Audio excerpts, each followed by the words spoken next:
What is going on, everybody? Welcome back to the channel. Aftersound here, bringing you Splinterlands content every single day. We also stream right here on this channel as well as on Twitch, so make sure you come by and say hello. This video is also brought to you by my music, which is available anywhere you stream music under the name Aftersound, and I do have a new song out recently called Dreamin', so check it out. Let me know what you think, and I appreciate the support. All right, guys, I want to dive into the Trade Hub and specifically all of the different liquidity pools that we have, because we are now officially 1 week into Land 1.75. And I gotta be honest, it's not. I guess I'm double-minded about this. I knew that it would be somewhat of a slow-ish start, but it's going a lot slower than I would have anticipated. Now, in hindsight, some of this makes sense simply because of the fact that, like, with the prices so volatile around brand new resources that have only been being produced for the past week, I don't think a lot of people are going to go in and buy a bunch unless they absolutely need to. If anything, you're seeing a lot of people turn off SPS and research, go heavy into resource production, and then sell those on the marketplace. But what I'm referring to here is how quickly we can and will get all of these pools to look a lot like the grain pool, so that we can get more depth, more liquidity, and not have as much slippage on it. And that would help us to reach like a new equilibrium. But as you can see here, the grain pool has $65,000 worth of value. And I know all of this tends to fluctuate, right, with the price of DEC, with the price of the different resources, all of that, right? But, you know, DEC, the amount of DEC in that grain pool is still at about 37.5 million. So not quite at 40, but again, there's a lot of factors that are playing into this. The price of DEC and then the price of grain accordingly. But we're looking now at the other ones, and it's just like, okay, wood is the one lagging behind the most at less than 2,000, right? There's only 1.1 million DEC tokens in there. You got about 1.9 million DEC tokens in the stone, and that's sitting at $3,400 USD, and then 3,700 or almost 3,800 for iron in terms of USD, and then the DEC sitting in there is at about 2.1 million. So there's still a lot of liquidity. There's still a lot of DEC that can be swept up into liquidity. But if people are playing this the same way that I am, for example, I'm just getting my resources and then putting them into the pool, right? Now, I could potentially, as I was talking about in a previous land video, where it's just like, for example, if I have extra grain, I'll sell that for DEC to pair it with wood. That's the one thing that I'm really trying to add a lot into now. But, you know, for others, if you don't have wood or stone or iron, or you're not producing them, why would you go in and buy when they might be, you know, we've seen land prices or land resource prices continue to fall, right? And we know that they'll probably continue to fall until we get way more, you know, liquidity depth in there. And it just doesn't make sense to be buying them at a premium unless you need them for something else, right? Whether it's to get SPS or whether it's to get research. But I don't think anybody's really focused on that. You know, the video that I put out yesterday was kind of looking at SPS being offline, research plots being offline, and people just kind of recalibrating what the land ecosystem by itself looks like, right? Let alone the whole Splinterlands ecosystem, and then even broader, like the crypto market ecosystem beyond that.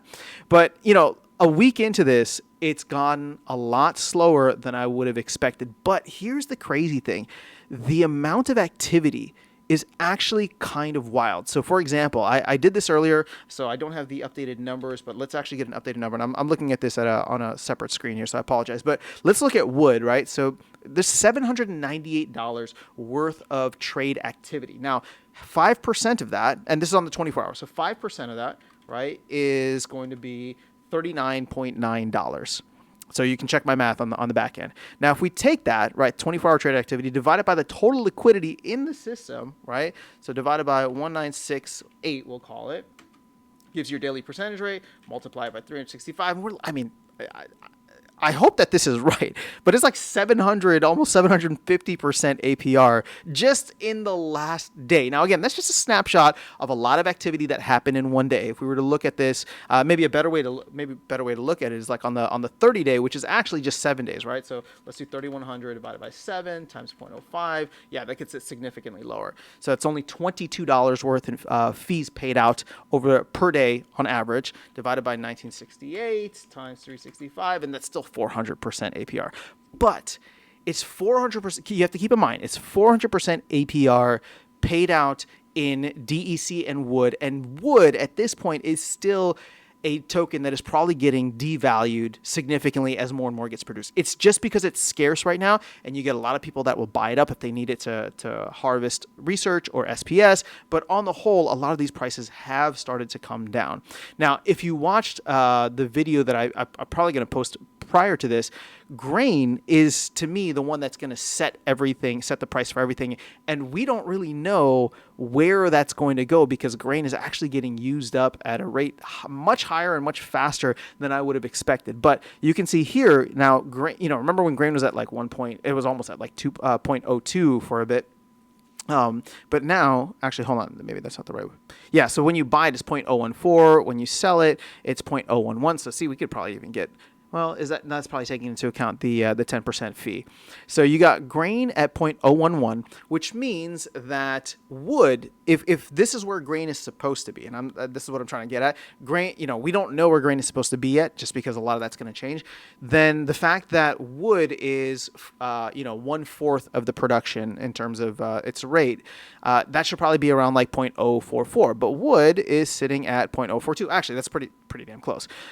So going back to grain, if stone is 1/10, then we should get 0.11 for stone. But I think what you'll see here is stone is actually trading almost 20x, maybe even 20x, 25x higher, right? 0.246.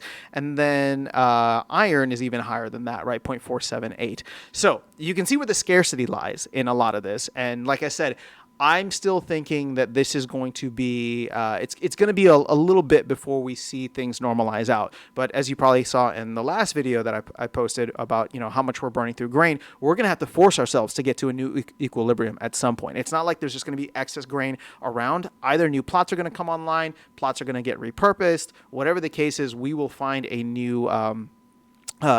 equilibrium point for grain, and then I think the rest of the market will set itself accordingly, just due to the production rates.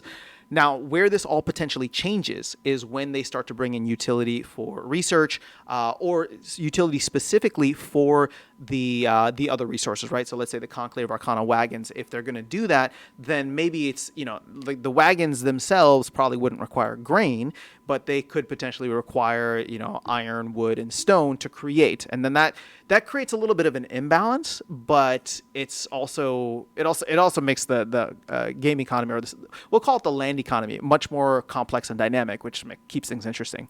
But yeah, just wanted to cover where the LPs are at right now. It's still very slow going, which means to me that there's still a lot of upside from a DEC lockup perspective. And when I say lockup, I mean like just put into the liquidity pools, like of probably 90 million-ish DEC if we're still looking across the board. Maybe even more than that, probably close to 100 million DEC if we can get there. But I think it's going to be slow and steady. People will do it because people will do it as they get the resources, which will make the resources probably more scarce and keep their prices inflated, right? Especially iron and stone. But again, this is the fun of land. So for people out there that were wondering, even though I don't have much land and I didn't care about it in 1.5, this is the stuff that really kind of like I love to nerd out about, because it's like, okay, we're starting to see this economy really develop complex dynamics between the supply, demand of all these different things.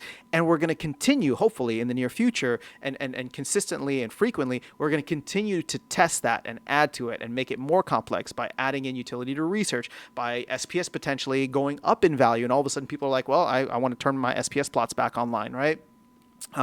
Or Conclave Arcana wagons, or revival potions, whatever it ends up being. All this stuff is going to, in my opinion, that's the reason why I decided to buy more land, right? Because I think it's just going to be interesting and fun to follow along with. But that is all I have for you guys in this video. Let me know your thoughts in the comments below. Otherwise, I'll catch you all in the next one and see you around the game. Take care.